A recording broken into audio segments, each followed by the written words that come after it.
नमस्कार, आपण पाहत आहात पुणे लाईव्ह न्यूज. पाहुयात दिवसभरातील ठळक घडामोडी. उसने दिलेले पैसे तत्काळ परत न दिल्याच्या कारणावरून जुन्या पळमणसातून एका तरुणावर चाकू आणि लाकडी दांडक्याने प्राणघातक हल्ला करण्यात आल्याची घटना आळंदी मरकळ रोड परिसरात घडली आहे. या हल्ल्यात तरुण गंभीर जखमी झाला असून आळंदी पोलिसांनी दोघांविरुद्ध गुन्हा दाखल केला आहे.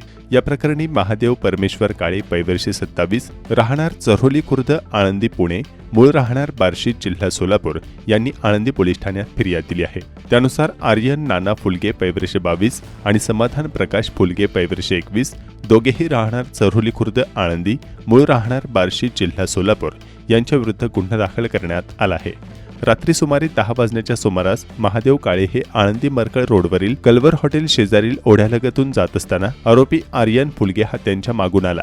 त्याने पूर्वी उसने दिलेल्या पैशांची तातडीने मागणी केली. त्यावर फिर्यादीने 1 किंवा 2 तारखेला पैसे देतो असे सांगितले. यावरून दोघांमध्ये वाद झाला. वादाचे रूपांतर हाणामारीत झाले. आरोपी समाधान फुलगे याने फिर्यादीला पकडून ठेवले, तर आर्यन फुलगे याने चवळील चाकूने फिर्यादीच्या पोटावर आणि मानेवर वार केले. त्यानंतर घटनास्थळी पडलेल्या लाकडी दांडक्याने फिर्यादीच्या डोक्यात मारहाण करून त्यांना गंभीर जखमी केले. जखमी तरुणाच्या तक्रारीवरून आळंदी पोलीस ठाण्यात दोन्ही आरोपींविरुद्ध गुन्हा दाखल केला असून पुढील तपास सुरू आहे. चाकण शाळेत गेलेला विद्यार्थी बेपत्ता, अपहरणाचा गुन्हा दाखल. चाकणमधील 15 वर्षाचा अल्पवयीन मुलगा दप्तर घेऊन शाळेत जाण्यासाठी घराबाहेर पडला, मात्र तो पुन्हा घरी परतलाच नाही. सर्वत्र शोध घेऊनही त्याचा कुठेही काही तपास लागला नाही. या प्रकरणी चाकण उत्तर पोलीस ठाण्यात संबंधित मुलाचे अपहरण झाल्याची तक्रार देण्यात आली आहे. परमान समीर हुसेन, वय 15 वर्षे, राहणार दावडमळा, चाकण असे अपहरण झालेल्या अल्पवयीन मुलाचे नाव आहे. गोलेगाव व पिंपळगाव तर्फे चाकण ग्रामस्थांना दिलासा. आमदार बाबाजी काळे यांची माहिती. मौजे, गोलेगाव व पिंपळगाव तर्फे चाकण तालुका खेड, जिल्हा पुणे येथील शासकीय गायरान जमिनीवरील निवासी अतिक्रमणधारक पात्र लाभार्थ्यांचे पुनर्वसन पूर्ण होईपर्यंत त्यांच्या घरावर तसेच गायी गोठ्यांवर कोणत्याही प्रकारची निष्कासन अथवा पाडकामाची कारवाई करण्यात येणार नाही. याबाबत प्रशासनाने सकारात्मक भूमिका घेतल्याने स्थानिक ग्रामस्थांना मोठा दिलासा मिळाला. या संदर्भात आमदार बाबाजी काळे यांनी शासनाच्या दिनांक 25 मार्च 2026 रोजीच्या शासन निर्णयातील तरतुदींचा आधार घेत जिल्हाधिकारी श्री जितेंद्र डुडी यांची भेट घेऊन सविस्तर निवेदन सादर केले. या निवेदनात गायरान जमिनीवरील 1 जानेवारी 2011 पूर्वीपासून अस्तित्वात असलेल्या निवासी अतिक्रमणधारक पात्र कुटुंबाचे पुनर्वसन प्रधानमंत्री आवास योजनेअंतर्गत करून त्यानंतरच पुढील कार्यवाही करण्यात यावी अशी ठाम मागणी करण्यात आली आहे. आमदार बाबाजी काळे यांनी प्रशासनाकडे स्पष्ट भूमिका मांडताना सांगितले की संबंधित गायरान जमीन यापूर्वीच PMRDAच्या नावे वर्ग करण्यात आला असून शासन निर्णयानुसार पात्र लाभार्थ्यांच्या पुनर्वसनाची जबाबदारी नियोजन प्राधिकरणावर आहे. त्यामुळे पुनर्वसनाची प्रक्रिया पूर्ण होण्यापूर्वी कोणतेही गरीब कुटुंब बेघर होणार नाही किंवा त्यांच्या गायी गोठ्यांवर कारवाई होणार नाही याची खबरदारी घेणे आवश्यक आहे. यावेळी आमदार सुनील शेळके, माजी सभापती अरुण चौधरी, उपसरपंच माऊली आप्पा चौधरी, चेअरमन माऊली चौधरी, बाळासाहेब चौधरी, रमेश चौधरी, सुधीर चौधरी, काळूराम चौधरी तसेच गोलेगाव व पिंपळगाव तर्फे चाकण येथील ग्रामस्थ मोठ्या संख्येने उपस्थित होते. या प्रसंगी आमदार बाबाजी काळे यांनी सांगितले की पात्र लाभार्थ्यांचे पुनर्वसन पूर्ण होईपर्यंत कोणत्याही गरीब कुटुंबावर अन्याय होऊ दिला जाणार नाही. शासन निर्णयातील तरतुदींनुसार प्रत्येक पात्र कुटुंबाला न्याय मिळावा आणि पुनर्वसनानंतरच पुढील कार्यवाही व्हावी यासाठी आपण सातत्याने पाठपुरावा करणार आहोत. महसूल समाधान शिबिर सर्वसामान्यांसाठी लाभदायी ठरेल. आमदार बाबाजी काळे. राज्य शासनाच्या पुढाकारातून मुख्यमंत्री देवेंद्र फडणवीस यांच्या वाढदिवसानिमित्त तसेच माजी उपमुख्यमंत्री स्वर्गीय अजितदादा पवार यांच्या जयंतीनिमित्त आयोजित करण्यात आलेले छत्रपती शिवाजी महाराज महसूल समाधान शिबिर हे ग्रामीण भागातील नागरिक, शेतकरी, महिला आणि विद्यार्थ्यांच्या विविध शासकीय प्रश्नांच्या तातडीने निवारणासाठी महत्त्वपूर्ण व्यासपीठ ठरणार असल्याचे मत खेड आळंदीचे आमदार बाबाजी काळे यांनी व्यक्त केले. रविवार दिनांक 2 ऑगस्ट 2026 रोजी सकाळी 10 ते सायंकाळी 5 या वेळेस शालिमार पॅलेस टोल नाक्याजवळ चांडोली, तालुका खेड, जिल्हा पुणे येथे या शिबिराचे आयोजन करण्यात आले आहे. या शिबिराच्या अध्यक्षस्थानी आमदार बाबाजी काळे हे राहणार असून अपर जिल्हाधिकारी सतीश राऊत, तहसीलदार प्रशांत बेडसे पाटील, खासदार डॉक्टर अमोल कोल्हे, विभागीय आयुक्त शीतल तेली उगले आणि उपविभागीय अधिकारी अनिल दौंडे यांची प्रमुख उपस्थिती लाभणार आहे. जिल्हाधिकारी जितेंद्र डुडी, भाप्रसे यांच्या मार्गदर्शनाखाली शिबिराचे आयोजन करण्यात आले आहे. आमदार बाबाजी काळे यांनी सांगितले की महसूल विभागासह विविध शासकीय विभागांचे अधिकारी एकाच ठिकाणी उपलब्ध राहणार असल्याने नागरिकांना आपल्या दैनंदिन अडचणी, तक्रारी व प्रलंबित कामांसाठी कार्यालयांचे वारंवार हेलपाटे मारावे लागणार नाहीत. शासनाच्या विविध योजनांची माहिती, अर्ज स्वीकारणे तसेच अनेक प्रकरणांचा जागेवरच निपटारा करण्याचा प्रयत्न या शिबिरातून केला जाणार आहे. खेड विधानसभा मतदारसंघातील सर्व नागरिक, शेतकरी, महिला, विद्यार्थी व लाभार्थ्यांनी आपल्या आवश्यक कागदपत्रांसह मोठ्या संख्येने उपस्थित राहून या महसूल समाधान शिबिराचा लाभ घ्यावा असे आवाहन आमदार बाबाजी काळे यांनी केले आहे. पुणे चक्राकार रिंग रोडचे काम सध्या प्रगतीपथावर आहे. खेड तालुक्यातील मोई येथील अंडरपास परिसरातील साईट रस्त्यावर बॅरिकेटिंग करण्याची मागणी होत आहे. या भागात अपघात झाल्यास संबंधित ठेकेदारावर सदोष मनुष्यवधाचा गुन्हा दाखल करणार. पुणे जिल्हा चक्रकार रिंग रोड कृती समिती अध्यक्ष पाटील बुवा गवारी मोई निघोजे रस्त्यावर रिंग रोड अंडरपास काम ठेकेदाराने साईट रस्ता तयार करून सुरू केले आहे. या साईट रस्त्याच्या दोन्ही बाजूला सुमारे 20 फुटाचे खड्डे केले आहेत. मोई निघोजे ते चाकण MIDC वाहनाची मोठ्या प्रमाणात वाहतूक सुरू आहे. या साईट रस्त्यावर बॅरिकेटिंग बसवण्याची मागणी प्रवासी, कामगार, शेतकरी, ग्रामस्थांनी केली आहे. गावचा माजी सरपंच पाटील गवारे या ठिकाणी रिंगरोडच्या काम चाललेलं आहे. गावामधून मोईनूर रोडला या ठिकाणी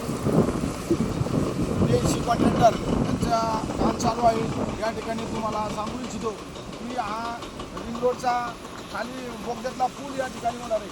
परंतु या ठिकाणी दोन्ही साईडनी 25 ते 30 फुटाचे खोल असे खड्डे त्यांनी खाल्लेले, रोड खालून अंडरग्राऊंड रोड आहे इथं. तरी या ठिकाणी PNC कॉन्ट्रॅक्टरला विनंती आहे की आपण दोन्ही साईडला 20 ते 25 फुटाचे या ठिकाणी खोदकाम झालेलं आहे. तरी हे खोदकाम आहे ना करत असताना तुम्ही जे दोन्ही साईडनी सर्व्हिस रोड बाजून काढला आहे तरी तो धोकेदायक आहे. दोन्ही साईडनी जाणं थोडं ब्रॅकेट लावा, कारण मोई निघोजे रोड हा MIDCच्या जवळ असल्या कारणानं मोठं ट्रॅफिक या ठिकाणी आहे. आत्ताच मी निघोजावरून आलो. निघोजेपासून तर मोईपर्यंत जवळजवळ 1.5 किलोमीटर भव्य असं ट्रॅफिक या ठिकाणी आहे, दाखवतोय तुम्हाला. आणि म्हणून या ठिकाणी या बायपास थोडा काढलेला अंडरग्राऊंड पुलाचं काम होणार आहे. म्हणून PNC कॉन्ट्रॅक्टरचे सिंग साहेब आहे, त्यांना विनंती आहे या ठिकाणी कधीही अपघात होऊ शकतो. तरी आपल्याला विनंती आहे कुणाची अशी काही जीवितहानी व्हावा नाही. या ठिकाणी जर असं चुकून जर झालं तर PNC कॉन्ट्रॅक्टर साहेब आपल्याला विनंती करतो की आपण सुरक्षितता बाळगावी. जर दुर्दैवाने अशी काही घटना घडली तर आपल्यावर मनुष्यवधाचा गुन्हा दाखल करण्यात येईल. याची PNC कॉन्ट्रॅक्टर सिंग साहेबांनी यांनी दक्षता घ्यावी. पाठीमागं पाहिलं तर तिकडं बोली मोठी ST लाईन, लाईटची लाईन आहे. मध्येच त्या ठिकाणी जो खांब उभा आहे. उद्या आता पावसाळ्याचा अपघात होत असतात, पावसाळ्याचं वारे वावदांमुळं. त्याच्यामुळं या ठिकाणी त्यांनी त्याची बी दुरुस्ती करून साईडनी ती चेंज करावी. या ठिकाणी काम चांगलं चाललं आहे, परंतु PNC कॉन्ट्रॅक्टर साहेब काही या ठिकाणी आपलं काम हे सुरक्षित वगळून या ठिकाणी चालले आहे. त्याच्यामुळं असं काही अपघात होऊ नये. दोन्ही साईडला, पलीकडल्या बी साईडला 25 ते 30 फुटाचे असे मोठे अंडरग्राऊंड रोड काढलेले आहेत. तरी त्या ठिकाणी दोन्ही बाजूला कठडे बांधावा. कधी रात्री रुत्रीची गाडी गेली, रात्रीला ट्रॅफिक चालू असतं. हा रोड आहे ना अतिशय या ठिकाणी वाहतूक आहे, दळणवळण व्यवसायिक आहे ना हे. त्यामुळं आपल्याला विनंती आहे की आपण या ठिकाणी सुरक्षितता घ्यावी. अन्यथा काही घटना घडली तर परत एकदा तुम्हाला विनंती करतो की आपल्यावर मनुष्यवधाचा गुन्हा दाखल करण्यात येईल. नमस्कार. राजगुरुनगरला चातुर्मासानिमित्त प्रीती सुधाजी महाराज साब यांची जयंती. राजगुरुनगरला जैन धार्मियांचा चातुर्मास सुरू झाला असून उद्यापासून वाणीभूषण परमपूज्य प्रीती सुधाजी महाराज साब यांचा जयंती कार्यक्रम सुरू होत आहे. हा कार्यक्रम उद्या सकाळपासून सुरू होत आहे. राजगुरुनगरला सध्या प्रवचन प्रभाकर परमपूज्य श्री प्रशांत ऋषीजी मसा स्वर सम्राज्ञी मधुस्मिताजी महाराज साब, मधुरवाणी विजय स्मिताजी महाराज साब यांचा चातुर्मास सुरू आहे. खेड तालुक्याच्या पश्चिम भागात सकाळपासून जोरदार पावसाला सुरुवात झाली असल्याचं स्थानिकांनी कळवले. दरम्यान पावसाने तालुकाभर जनजीवन देखील प्रभावित झालं आहे. सततचा पाऊस, अरुंद रस्ते, वारंवार होणारे अपघात यामुळे चाकण शिक्रापूर रस्त्यावर वाहतूक संथ गतीने सुरू आहे. पोलीस कर्मचाऱ्यांनी वाहतूक कोंडी सोडवण्यास प्रयत्न केले, मात्र कोंडी सातत्याने होत असल्याचे बाब समोर आली आहे. मेदनकरवाडी फाटा ते माणिक चौक मोठी कोंडी झाल्याचे स्थानिकांनी कळवले. महत्त्वाची सूचना. चासकमान व भामा आसखेड धरणाच्या पाणलोट क्षेत्रात पाऊस असल्यामुळे धरणामध्ये येणाऱ्या पाण्याची वाढ होत आहे. त्यामुळे पूर नियंत्रण करण्यासाठी सांडव्यावरून भामा नदी पात्रामध्ये सुरू असलेला 7,425 क्युसेक विसर्ग सकाळी 7:30 वाजता वाढ करून 9,900 क्युसेक करण्यात आला आहे. पावसाच्या प्रमाणानुसार व एवढ्यानुसार विसर्ग पुन्हा कमी जास्त करण्याची शक्यता आहे. याची नोंद घेण्याचे आवाहन मोता जाधवर कार्यकारी अभियंता चासकमान पाटबंधारे विभाग यांनी दिली. चासकमान धरण 31 जुलै 2026 वेळ सायंकाळी 6 वाजता चासकमान धरणाच्या पाणलोट क्षेत्रामध्ये पावसाच्या प्रमाणात 12,690 क्युसेक करण्यात येणार आहे. तसेच पावसाच्या प्रमाणानुसार व एवढ्यानुसार विसर्ग पुन्हा कमी जास्त करण्याची शक्यता आहे. अनधिकृत होर्डिंग्जवर पीएमआरडीएचा हातोडा. नागरिकांच्या सुरक्षेचा प्रश्न ऐरणीवर आणणाऱ्या आणि परिसराचे विद्रुपीकरण करणाऱ्या अनधिकृत जाहिरात फलकांवर म्हणजेच होर्डिंग्जवर पुणे महानगर प्रदेश विकास प्राधिकरणाने म्हणजेच पीएमआरडीएने कठोर कारवाईचा बडगा उगारला आहे. संपूर्ण पुणे जिल्ह्यात सदरची कारवाई होणार असून सुरुवातीला मुळशी तालुक्यातील हिंजवडी येथील लक्ष्मी चौक परिसरात उभारण्यात आलेले तब्बल 8 अनधिकृत व महाकाय जाहिरात फलक या धडक कारवाईत जमीनदोस्त करण्यात आले आहेत. गुरुवारी 30 जुलै आणि शुक्रवारी 31 जुलै रोजी अशा सलग 2 दिवसांत ही निष्कासनाची कारवाई पूर्ण करण्यात आली. या कारवाईदरम्यान एक महाकाय होर्डिंग काढताना पथकाची क्रेन कोसळण्याची दुर्घटना घडली.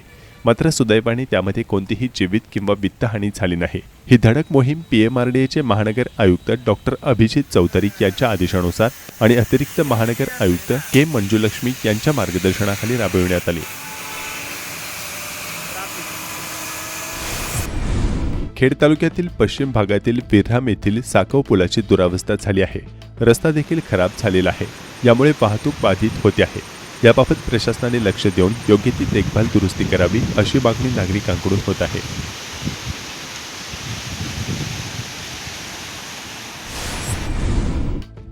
खेड तालुक्यातील पश्चिम भागातील पांद्रा या महत्त्वाच्या रस्त्यावर मोठ्या प्रमाणावर खड्डे पडलेले आहेत.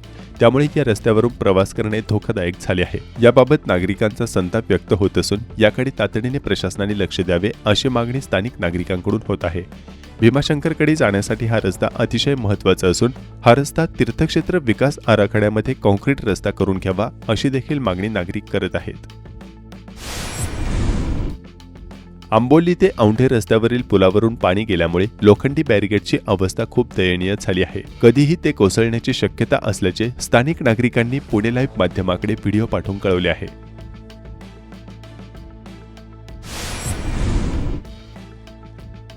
खेड तालुक्याच्या पश्चिम भागात मुसळधार पाऊस कोसळतो आहे. त्यामुळे तालुक्यातील तिन्ही धरणांतून मोठा विसर्ग सुरू आहे. यामुळे नद्या खळखळून वाहत आहेत. मुसळधार पावसात नदीकाठी गळ टाकून मासेमारी करण्याचा हा सुंदर अनुभव पारंपरिक मासेमार बांधवांसह अन्य मंडळी देखील घेत आहेत. नदीत गळ टाकून बसलेले अनेक जण सध्या चाकणजवळील राक्षेवाडी ते काळूस गावाला जोडणाऱ्या भामा नदीच्या पुलाच्या खालील बाजूस दिसून येत आहेत.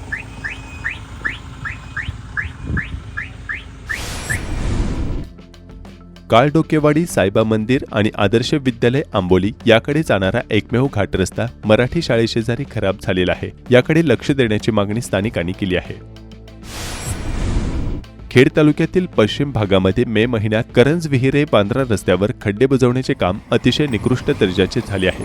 याबाबत काम बंद आंदोलन करून ठेकेदारास जाब विचारताना गडदगावचे सरपंच चंद्रकांत शिंदे, कोळेगावचे सरपंच दत्तात्रय कावडे, देशमुखवाडीचे सरपंच दत्तात्रय देशमुख, वहागावचे सरपंच कैलास नवले, स्वप्नील देशमुख आणि ग्रामस्थ यांनी तीव्र संताप व्यक्त केला. पश्चिम खऱ्या अर्थानं वाहतुकीचा मेन रोड असलेला चाकणवांदा रोडवरती गेल्या अनेक दिवसापासून पडलेल्या खड्ड्याची खऱ्या अर्थानं पीडब्ल्यूडीच्या माध्यमातून डागडुजी चालू आहे. पण जे काम या चालू आहे ते कॉन्ट्रॅक्टच्या माध्यमातून खऱ्या अर्थानं निकृष्ट दर्जाचं काम या ठिकाणी सुरू आहे. गेले 2-3 दिवसापासून करंजविरापासून खऱ्या अर्थानं आज देशमुखवाडीपर्यंत डगले भरत आलेले पडलेले रस्त्यावरचे डगले. पण ते भरलेले डगले आता पुण्याच्या इथं करंजविरा या ठिकाणी परत निघालेले. तरी माझ्या या व्हिडिओच्या माध्यमातून किंवा बातमीच्या माध्यमातून खऱ्या अर्थाने या कॉन्ट्रॅक्टरला सांगणे की आपण जे काम करतात ते काम आपण चांगल्या दर्जाचं करावं, ते पुढं टिकलं पाहिजे. त्या दृष्टीने आपण काम करावं. त्या दृष्टीने येणाऱ्या जाणाऱ्या चाकणमाऱ्यांची खऱ्या अर्थाने ती सोय चांगल्या पद्धतीने याची नोंद आपण कॉन्ट्रॅक्टरने घ्यावी. आम्ही आज या ठिकाणी गडचे सरपंच आहे, कोळवेचे सरपंच आहे आणि तिन्ही गावच्या किंवा वाघावचे सरपंच चारही गावच्या वतीनं मी आज या ठिकाणी कॉन्ट्रॅक्टरला सांगतो की आपण जे काम करतो ते चांगल्या दर्जाचं करावं ही विनंती आमच्या चौघांच्या वतीने आपण. खेड तालुक्यातील पश्चिम भागातील सातकरवाडी येथील रस्त्याची दुरवस्था झाली असून रस्ता मोरीचे काम झाले आहे ते तांत्रिकदृष्ट्या अचूक झाले नाही व जे काम झाले ते निकृष्ट दर्जाचे झाले आहे अशी तक्रार स्थानिक नागरिक करत असून प्रशासनातील अधिकारी काम सुरू असताना फिरकलेच नाही का, त्यांना या त्रुटी कदाचित दिसल्या नसल्याचे स्थानिक नागरिक सांगत आहेत.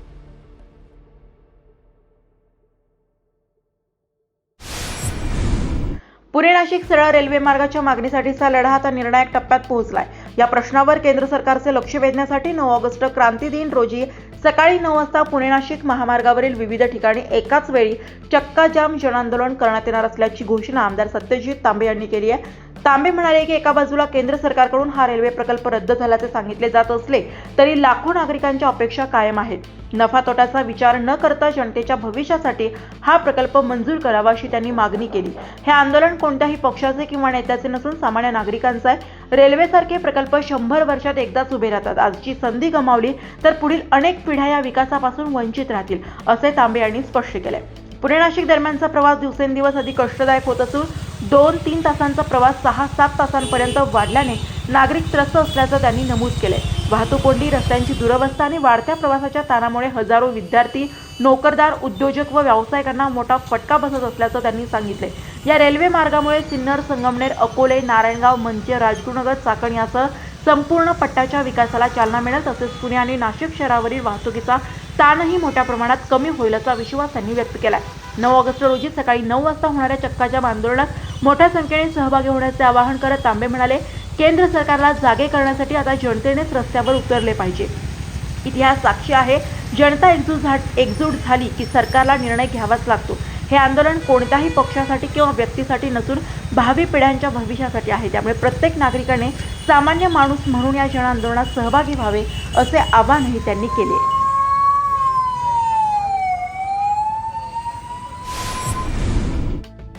खेड तालुक्यातील वाकी येथील महिला बचत गटांनी चक्क उच्च दर्जाचे सॅनिटायझर हँडवॉश डिश तयार केले आहेत. त्यांच्या उत्पादनांना देखील मोठी मागणी असल्याचे या बचत गटाच्या महिलांनी सांगितले आहे. नमस्कार. गाव भेट दौरा घेत असताना मी आज वाकी बुद्रुक या ठिकाणी आले आहे. तर वाकी बुद्रुकमध्ये बचत गटातील महिलांची मी भेट घेत होते. तर ती भेट घेत असताना उर्मी फाउंडेशन यांच्या वतीने वाकी बुद्रुक येथील महिला बचत गटांनी स्वामिनी महिला बचत गट यांना प्रशिक्षण देण्यात आले. या प्रशिक्षणामध्ये त्यांना साबण, डिशवॉश, हँडवॉश ह्याचे ट्रेनिंग दिले. तर माझ्या ह्या बचत गटातील महिलांनी असे हँडवॉश बनवले आहेत. खूप चांगल्या पद्धतीचे हँडवॉश त्यांनी बनवले आहेत. विशेषतः मी उर्मी फाउंडेशनचे मनापासून आभार मानेन की त्यांनी माझ्या या खेडेगावातील बचत गटातील महिलांना ही व्यवसाय करण्याची संधी दिली. त्याबद्दल मी त्यांचे मनापासून आभार मानते. आणि माझ्या या महिलांनी जे हँडवॉश बनवले आहेत हा नक्की एकदा वापरून पहा आणि आपल्या महिलांना आपणच प्रोत्साहन दिले पाहिजे. म्हणजे माझं म्हणणं असं आहे की प्रत्येक गावातील महिलांना किंवा बचत गटातील महिलांना असे उपक्रम जर आपण राबवले किंवा घर बसल्या व्यवसाय दिले तर त्यांना कुठंतरी एक ताकद मिळेल आणि त्यांना एक नवीन आशा किंवा एक उडण्यासाठी भरारी असते ना ती मिळेल. विशेषतः मी इथे एक सांगू इच्छिते की मी खेड तालुका महिला अध्यक्षपदी कालच माझी शिवसेना तालुका प्रमुख म्हणून नियुक्ती झाली. तर माझ्या माध्यमातून असतील किंवा हे आमच्या रुपाली ताई असतील ह्या बचत गटामध्ये कायम सक्रिय असतात त्यांच्या माध्यमातून आम्ही प्रत्येक बचत गटापर्यंत पोहोचण्याचं काम करू. धन्यवाद. नमस्कार, आपण पाहत आहात पुणे लाईव्ह न्यूज.